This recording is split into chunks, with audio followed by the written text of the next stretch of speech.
How's it going, everyone, and welcome back to the channel. So today's video I'm going to be talking to you about when you replace your window master switch on the older Hondas. This one in particular is a '06 Pilot.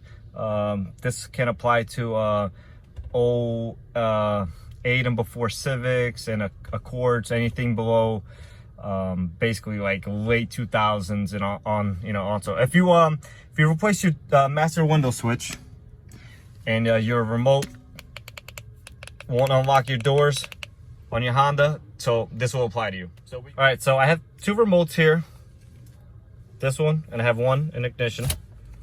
This car came with two remotes. So what we're gonna do is you're gonna turn on the ignition. You're gonna set the second remote aside for now. You're gonna turn on ignition all the way to ignition. You're gonna hit lock, turn off, hit lock on a remote, turn off, turn on, hit lock on a remote, turn off, turn on, hit lock. On the fourth time, you should hear the lock cycle. You're gonna lock a second time on that remote. You're gonna lock 2 times on this remote, and that'll be the end of that. Now you're gonna test it.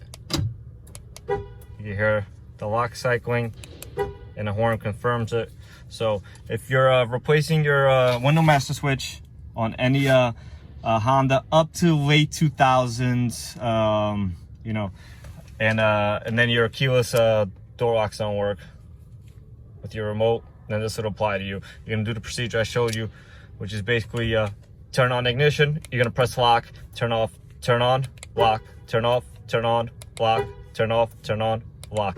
On the fourth time, you're gonna lock this twice, and you're gonna lock your second remote or third remote twice as well. So if you have more than 2 remotes, this will work as well, up to 6 keys maximum.